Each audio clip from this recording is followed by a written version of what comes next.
যুদ্ধরত দুই দেশের শীর্ষ নেতার সাথে ট্রাম্পের আচরণের আকাশ পাতাল ব্যবধান এখন আলোচনায়। রুশ প্রেসিডেন্টকে জানানো অভ্যর্থনা নিয়ে আলোচনা চলছে ইউরোপের দেশগুলোতে। শুক্রবার বৈঠকের আগে পুতিনের সাথে আর গত ফেব্রুয়ারিতে হোয়াইট হাউসে জেলেনস্কির সাথে ট্রাম্পের ব্যবহারের পার্থক্য নিয়ে কথা উঠেছে দেশগুলোতে। শুক্রবার আমেরিকান প্রেসিডেন্ট ডোনাল্ড ট্রাম্পের সাথে আলাস্কায় বৈঠকে বসেন রুশ প্রেসিডেন্ট ভ্লাদিমির পুতিন। লাল গালিচায় মহা আড়ম্বরে স্বাগত জানানো হয় পুতিনকে। এয়ারফোর্স ওয়ান থেকে এগিয়ে গিয়ে রুশ প্রেসিডেন্টকে অভ্যর্থনা জানান ট্রাম্প। হাত চাপড়ে একাধিকবার শুভেচ্ছা বিনিময় করেন ট্রাম্প। হাসি মুখে একসাথে হেঁটে আসেন দুই নেতা।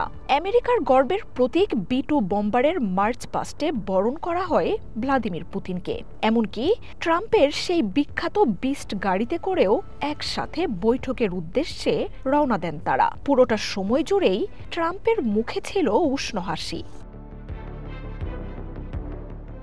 এর ঠিক বিপরীত মেরুর অভ্যর্থনা পেয়েছিলেন ইউক্রেনের প্রেসিডেন্ট ভলোদিমির জেলেনস্কি।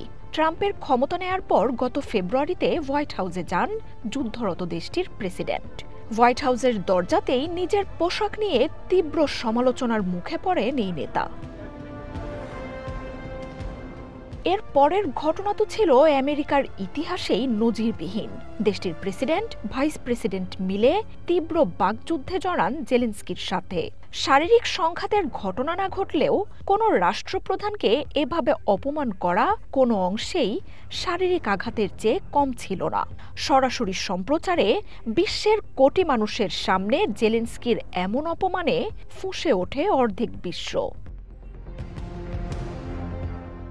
সেদিন হোয়াইট হাউস থেকে না খেয়ে ফিরতে হয়েছিল জেলেনস্কিকে, এমন গুঞ্জনও রয়েছে। এরপরও একসাথে বসেছেন জেলেনস্কি ট্রাম্প।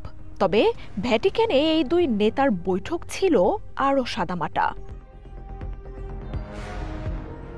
মার্জিয়া উপমা, ওয়ান নিউজ।